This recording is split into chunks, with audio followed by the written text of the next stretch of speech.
எல்லாம் அல்ல அல்லாஹ்வின் நல்லடியார்களே, மாண்பும் மகத்துவம் மிக்க அல்லாஹினுடைய பேரருளும் பெருங்கருணையும் நம் அனைவரின் மீதும் உண்டாகட்டுமாக என்ற பிரார்த்தனையோடு எனது உரைக்குள் செல்கிறேன்.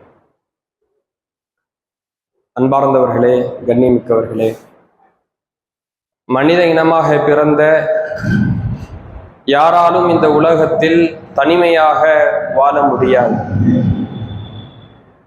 ஒவ்வொரு மனிதனும் இந்த உலகத்தில் சமூக வட்டாரத்திற்குள் வளரும்படிதான் அல்லாஹ் இந்த உலகத்தில் மனிதர்களை அல்லாஹ் படைத்திருக்கான். தாய், தந்தை, சகோதரர்கள், சகோதரிகள், உறவினர்கள், நண்பர்கள் என்கிற மிகப்பெரிய ஒரு வட்டாரத்திற்குள் தான் நாம் ஒவ்வொருவருமே வளர்ந்து வருகிறோம். இந்த உறவு முறை என்பது அல்லாஹ் நமக்கு கொடுத்த மிகப்பெரிய நியாமத், மிகப்பெரிய ஒரு அருள். ஏன்னா இந்த உலகத்துல தாய் தந்தை இல்லாமல் எத்தனையோ நபர்கள் அவதிப்படுகிறார்கள். ஆனால் நமக்கு அல்லாஹ் தாய் தந்தையை கொடுத்திருக்கிறோம். உறவு முறைகள் இல்லாமல் எத்தனையோ நபர்கள் தனிமைப்படுத்தப்பட்டு இருக்கிறார்கள். ஆனால் அல்லாஹ் நமக்கு உறவு என்கிற ஒரு முறை அல்லாஹ் கொடுத்திருக்கிறான். நண்பர்கள் இல்லாமல் இந்த உலகத்தையே வெறுத்து வாழக்கூடிய எத்தனையோ நபர்கள் இந்த உலகத்தில் இருக்கிறார்கள். ஆனால் நண்பர்கள் என்கிற ஒரு வட்டாரத்தை அல்லாஹ் நமக்கு கொடுத்திருக்கிறான். இப்படி அல்லாஹ் நமக்கு ஒரு மிகப்பெரிய ஒரு அருளாக இந்த உறவு என்கிற முறையை கொடுத்திருக்கிறான். நீங்க ஒரு காலத்துல பாத்தீங்கன்னா வீடுகள்லாம் சின்னதாக இருக்கும். அதே மாதிரி அதிகமான தொலைவுகள் இருக்கும். பயணம் செய்யறது ரொம்ப சிரமமானதாக இருக்கும். வாகனங்கள் இருக்காது. அதே மாதிரி நாம தொடர்பு கொள்வதற்கான சாதனங்கள் எதுவுமே இருக்காது. ஆனா இன்றைய காலத்துல வீடுகள் பெருசாக இருக்குது. எத்தனை நபர்கள் வந்தாலும் தங்குவதற்கான வசதிகள் எல்லாம் நம்முடைய வீடுகள்ல இருக்குது. அதே மாதிரி பயணம் என்பது லேசாகிவிட்டது. பல வாகனங்கள் வந்துருச்சு. அந்த வாகனத்துல நாம லேசான முறையில பயணத்தை செய்ய முடியும். தொடர்பு சாதனங்கள், கால் பண்றது, வாட்ஸ்அப்ல மெசேஜ் பண்றதுன்னு பல சாதனங்கள் வந்துருச்சு. ஆனாலும் நம்முடைய உறவுகளுக்கு மத்தியில் உள்ள அன்பு என்பது அன்றைய காலத்தை விட, அந்த தொலைவில் இருக்கக்கூடிய அந்த காலத்தை விட, பல சிரமங்கள் நிறைந்திருக்கக்கூடிய அந்த காலத்தை விட இன்று எல்லாமே இலகுவாக இருந்தாலும் கூட இன்று நம்முடைய உறவு முறைகளுக்கு மத்தியில் அன்பு மிகவும் குறைந்து விட்டது. அல்லாஹ் கொடுத்த அருட்கொடையை நாம் இழந்து கொண்டே இருக்கிறோம். உறவு என்கிற முறையை நாம சிறிது சிறிதாக இழந்து கொண்டு தனிமை என்கிற ஒரு வலைக்குள் நாம் மாட்டிக்கொண்டு இருக்கோம். ஆனா இந்த உறவை பேணுவது என்பது ஒரு உலகத்தை சார்ந்த விஷயம் மட்டும் கிடையாது. உறவை பேணி நடக்கிறது, உறவினர்களுக்கு அன்பு காட்டுறது, உறவினர்களோடு பிணைப்போடு இருக்கிறது என்பது உலகத்தை சார்ந்த காரியங்கள் மட்டும் கிடையாது. அல்லாஹ்வுடைய தூதர் அவர்கள் சொல்லுகின்றார்கள், மன் கான யுமினு பில்லாஹி வல் யௌமில் ஆகிர், யார் அல்லாஹ்வையும் மறுமை நாளையும் நம்பிக்கை கொள்கிறார்களோ ஃபல் யஸில் ரஹிமா, அவர் உறவினரை இணைத்து வாழ வேண்டும்,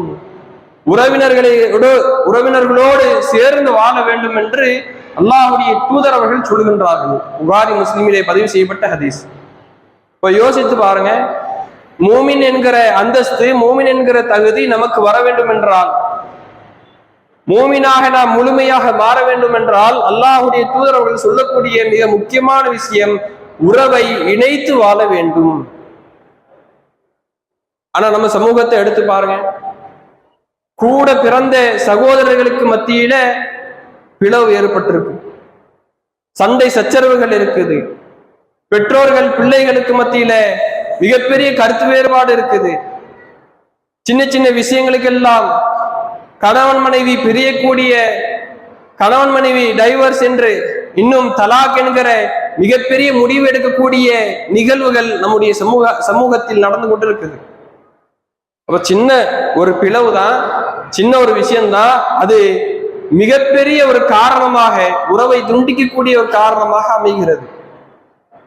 அல்லாஹ்வுடைய தூதர் அவர்கள் சொல்கிறார்கள், லா யதுகுலுல் ஜன்னா காத்தியும், உறவை துண்டித்து வாழக்கூடியவன் சுவனத்தில் நுழைய மாட்டான் என்று அல்லாஹுடைய தூதர் அவர்கள் சொல்லியிருக்கிறார்கள். யோசிச்சு பாருங்க. சாதாரணமா நினைச்சிட்டு இருந்தோம் உறவு என்கிற ஒரு விஷயம் இந்த உலகத்துல சாதாரணமா படைக்கப்பட்ட ஒரு விஷயம்தான், இந்த உலகத்தை சார்ந்த ஒரு விஷயம் என்று நாம நினைத்து கொண்டிருந்த அதே உறவுகளை பத்தி அல்லாஹ்வுடைய தூதர் அவர்கள் சொல்லுகிறார்கள், உறவை துண்டித்து வாழக்கூடியவன் சுவனத்தில் நுழைய மாட்டான். அப்போ அந்த மார்க்கம் என்பது உறவை பேணி நடப்பதற்கு மிக முக்கியத்துவத்தை கொடுக்குது. அது மட்டுமல்ல, உறவை பேணி நடப்பதால் நமக்கு பல பலன்களை அல்லாஹ் கொடுக்கிறான். எந்த அளவுக்கு அல்லாஹ்வுடைய தூதர்கள் சொல்கிறார்கள், மன் அஹப்ப யுபஸத லஹு ஃபி ரிஸ்கிஹி, ஒருவருக்கு பொருளாதாரம் வசதிகள் அதிகமாக வழங்கப்பட வேண்டும் என்றால்,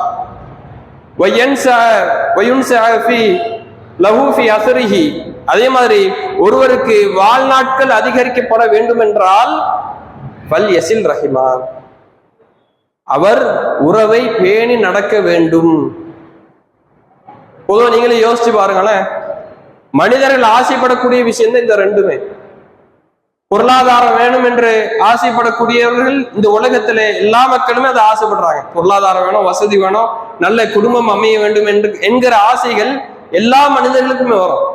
அதே மாதிரி எல்லா மனிதர்கள்ட்ட கேட்டு பாருங்களேன், சிறிது நாட்கள் கொஞ்சம் அதிகமாக வாழணும், நீங்க மரணிக்கக்கூடிய 90 வயது அடைந்திருக்கக்கூடியவர்கிட்ட கூட போய் கேளுங்க, அவர் என்ன சொல்லுவாரு? இன்னொரு 10-20 வருஷம் வாழ்ந்தா நல்லா இருக்கும். ஒரு தந்தை முதியவரான ஒரு தந்தைகிட்ட போய் கேளுங்க, இல்ல எனக்கு ஒரு பொண்ணு இருக்குது, அந்த பொண்ணுக்கு திருமணம் ஆச்சுன்னா எனக்கு சந்தோஷமா இருக்கும் அப்படின்னு சொல்லுவாரு. அதே திருமணம் ஆனதுக்கு அப்புறம் போய் கேளுங்களேன், அப்ப என்ன சொல்லுவாரு? ஒரு பேரன் பேத்திய பார்த்துட்டோம்னா அதுக்கப்புறம் நான் சந்தோஷமா போயிருவேன். இப்படிதான் ஒவ்வொரு மனிதர்களுடைய ஆசை. இந்த உலகத்துல நல்ல குடும்பம் அமையணும், நல்ல பொருளாதார வசதி வரணும், அதே மாதிரி நல்ல வாழணும். இதுதான் எல்லா மனிதர்களுக்கும், பெரும்பான்மையான மக்களுக்கு இருக்கக்கூடிய ஆசைகள். இதுதான் அல்லாஹ்வுடைய தூதர்கள் சொல்கிறார்கள், இந்த ரெண்டு விஷயங்களும் கிடைக்க வேண்டும் என்றால் அதிகமாக சம்பாதிக்கணும் என்று அல்லாஹ்வுடைய தூதர் சொல்லலை. இந்த வியாபாரத்திலேயே நீங்க கடக்கணும், குடும்பத்தை பிரிஞ்சு கடந்தாதான் உங்களுக்கு அதிகமான பொருளாதாரம் கிடைக்கணும் அல்லாஹ்வுடைய தூதர் சொல்லலை.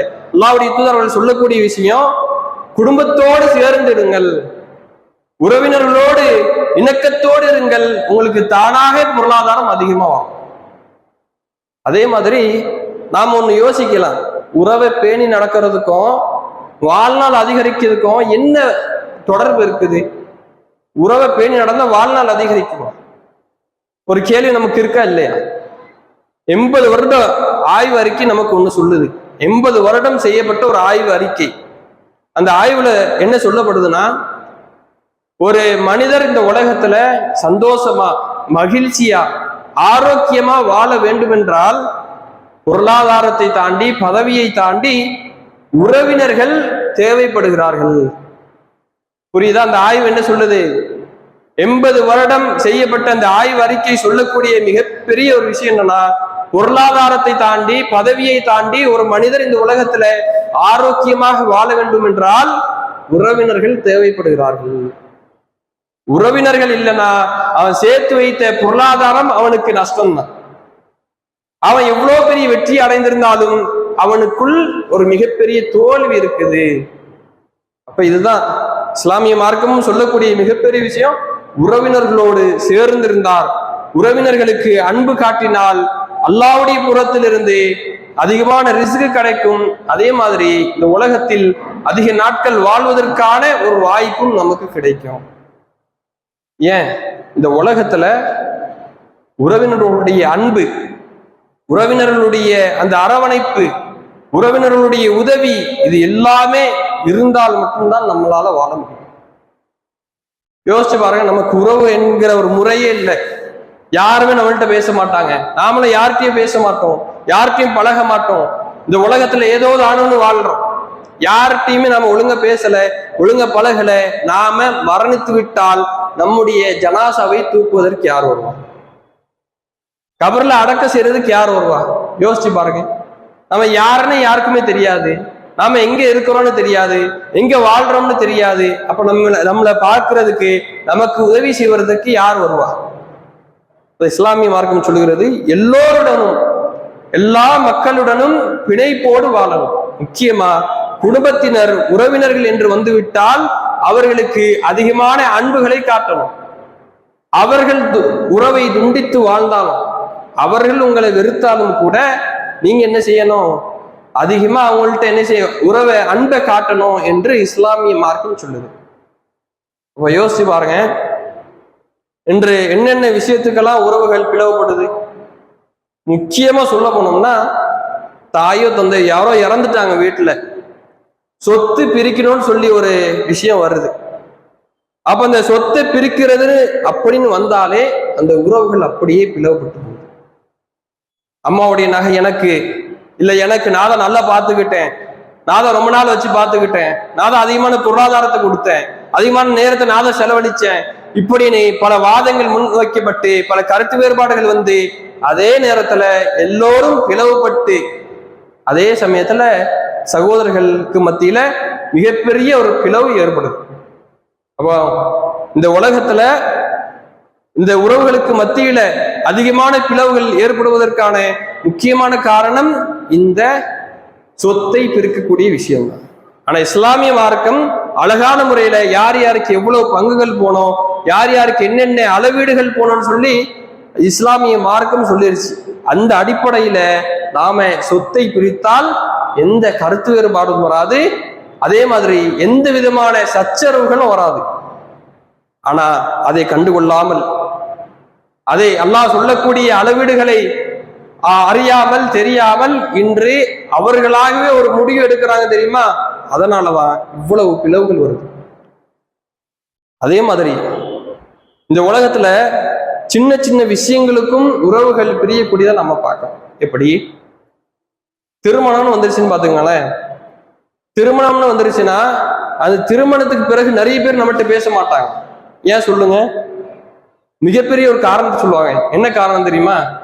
அவன் திருமணத்துக்கு என்னைய கூப்பிடல, அப்படி எனக்கு அழைப்பு வந்திருந்தாலும் நேர்ல வந்து கூப்பிடல, என் வீட்டுல வந்து என்னைய கூப்பிடல, பத்திரிக்கை வச்சு என்னைய கூப்பிடல, இதனால நான் அவன்கிட்ட பேச மாட்டேன், அவன் வைக்கக்கூடிய விசேஷங்களுக்கு அவனுடைய விருந்துகளுக்கு நான் செல்ல மாட்டேன், அந்த விருந்துகளில் நான் கலந்து கொள்ள மாட்டேன் என்கிற அளவுக்கு சின்ன சின்ன விஷயங்களுக்கெல்லாம் உறவுகளை பிரிந்து செல்லக்கூடிய வழிமுறைகளை நம்முடைய சமூகம் எடுத்துக்கொண்டு இருக்குது. நீங்களே யோசிச்சு பாருங்களேன், ஒருத்தர் திருமணத்துக்கு நேரில் வந்து கூப்பிடலைன்னா அதெல்லாம் ஒரு உறவுகளை பிரிக்கக்கூடிய ஒரு விஷயமா? அவருக்கு எவ்வளவு வேலைகள் இருந்திருக்கும். திருமணம் என்ற அந்த பந்தம், அந்த விசேஷத்துக்கு எவ்வளவு ஏற்பாடுகள் செய்யணும். அந்த நேரத்துல நாம எல்லா நபர்களையும் இணை வைத்துக் கொண்டு எல்லா நபர்களுக்கும் போய் சொல்லக்கூடிய வாய்ப்பு அமையுமா? ஆனா இதே ஒரு மிக பெரிய காரணமாக வச்சுட்டு உறவுகளை பிரியக்கூடிய ஒரு நிகழ்வு நம்முடைய சமூகத்துல நடந்து கொண்டிருக்கு. ஆனா அல்லாஹ் சொல்லக்கூடிய வார்த்தைகள் என்ன தெரியுமா? அல்லாஹ் ஒரு சம்பவத்தை சொல்லுகிறேன். அல்லாஹ்வுடைய தூதர்களுடைய மனைவி இருக்காங்களா, ஆயிஷா ரலியல்லாஹு அன்ஹா, ஒரு சமயத்துல அவங்க மீது மிகப்பெரிய அவதூறு சுமத்தப்படுது. அந்த அவதூறு என்பது ஒரு மாசத்துக்கு மேலாக நீடித்தது. அல்லாஹ்வுடைய தூதர் அவங்க பேசல, சமூகம் எல்லாம் வெறுக்க ஆரம்பிச்சாங்க ஆயிஷா ரலியல்லாஹு அன்ஹா அவங்கள. எல்லாருமே தப்பா நினைக்க ஆரம்பிச்சாங்க. அப்போ அல்லாஹ் என்ன செஞ்சுட்டான், அதெல்லாம் தெளிவுபடுத்தி ஆயிஷா ரலியல்லாஹு அன்ஹா அவர்கள் தவறு செய்யல அப்படின்னு சொல்லி அல்லாஹ்வே வஹி அறிவித்து கொடுத்துட்டான். வஹி அறிவித்து கொடுத்ததுக்கு அப்புறம் தான் தெரியுது, ஆயிஷா அவங்களுடைய தந்தை இருக்கிறாங்களா அபூபக்கர், அவங்க என்ன செய்வாங்கன்னா ஒரு நபருக்கு அதிகமான உதவிகளை செய்வாங்க. அந்த நபர் என்ன செய்யறாரு, அவர் தான் இதற்கான முக்கியமான காரணமா இருக்காரு. இந்த அவதூறை எல்லா மக்கள்கிட்டையும் சொல்லுவதற்கு அவரும் ஒரு மிகப்பெரிய பங்கை வகித்திருக்கிறார் என்ற செய்தி அபூபக்கர் ரலியல்லாஹு அன்ஹு அவங்களுக்கு தெரிய வருது. தெரிய வந்தவுடன் என்ன தெரியுமா செய்யறாங்க, சத்தியம் செஞ்சுட்டு நான் இனிமேல் இவருக்கு எந்த விதமான உதவிகளையும் செய்ய மாட்டேன் என்று சத்தியம் செய்யறாங்க. சத்தியம் செஞ்ச உடனே அல்லாஹ் குர்ஆன் வசனத்தை இறக்குறா, வசதி உடையவர்கள் தன்னுடைய உறவினர்களுக்கோ அல்லது மற்றவர்களுக்கோ உதவி செய்ய மாட்டேன் என்று சத்தியம் செய்ய வேண்டாம் என்று அல்லாஹ் குர்ஆன் வசனத்தை இறக்குற. இப்ப நீங்க நல்ல யோசிச்சு பார்க்கணும், அந்த நபர் செஞ்ச செயல் என்ன? அபூபக்கர் அவங்களுடைய மகளாக இருக்கக்கூடிய ஆயிஷா ரலியல்லாஹு அன்ஹா, இன்னும் முக்கியமா சொல்ல போனா அல்லாஹ்வுடைய தூதர் அவங்களுடைய விருப்பமிக்க ஒரு மனைவியின் மீது மிகப்பெரிய அவதூறை சுமத்துகிறார் அவர். அதனால அபூபக்கர் அவங்க என்ன செய்யறாங்க, இனிமே உதவியே செய்ய மாட்டேன்னு சொல்றாங்க. அல்லாஹ் சொல்றான் அப்படி சொல்லக்கூடாதுன்னு சொன்ன உடனே என்ன செஞ்சாங்க தெரியுமா? அந்த அபூபக்கர் அவங்க சொல்றாங்க, நான் மீண்டும் அவருக்கு எல்லா விதமான உதவிகளையும் செய்கிறேன், அல்லாஹ்வுடைய மன்னிப்பை நான் எதிர்பார்க்கிறேன் என்று அபூபக்கர் ரலியல்லாஹு அன்ஹு அவர்கள் சொன்னார்கள். இப்ப யோசிச்சு பாருங்க, எவ்வளவு பெரிய விஷயம்.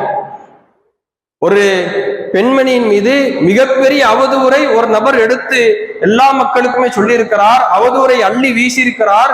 ஆனாலும் அல்லாஹ் சொன்ன அந்த ஒரே ஒரு கட்டளைக்காக அவரை மன்னித்து மீண்டும் அவருக்கு கொடுக்கக்கூடிய அந்த உதவியை திரும்பி செய்து கொண்டிருந்தார்கள் அபூபக்கர்.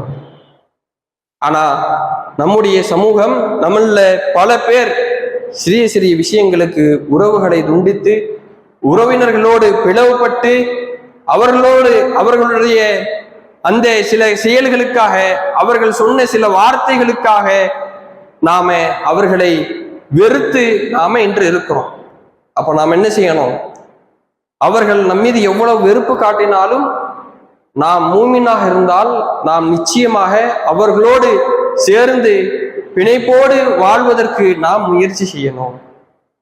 அதுதான் அல்லாஹ்வுடைய தூதர்கள் சொல்லுகிறார்கள், உண்மையான உறவை பேணுவது என்பது உறவு துண்டிக்கப்பட்டாலும் அந்த உறவை இணைத்து வாழ்வது என்பதுதான் உறவை பேணுவது.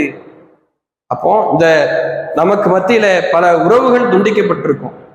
நாம பலர் மீது வெறுப்புகளை காட்டக்கூடியவர்களாக இருந்திருக்கலாம், பலர் மீது நாம வெறுப்புகள், சில கோபங்கள் நமக்கு இருந்திருக்கலாம். ஆனால் அது எல்லாம் மன்னித்து நாம அவர்களுக்கு அன்பை காட்டக்கூடியவர்களாக, அவர்கள் செய்த தவறுகளை மன்னித்து நாம் அவர்களோடு சேர்ந்து வாழக்கூடியவர்களாக இருந்து இனிமேல் வரக்கூடிய காலங்களில் உறவினர்களை மதித்து உறவினரை பேணி வாழக்கூடிய ஒரு நன்மக்களாக இருக்க வேண்டும் என்று கூறி எனது இந்த உரையை நிறைவு செய்கிறேன். வாஹிர் தஅவானா அல்ஹம்துலில்லாஹி ரப்பில் ஆலமீன்.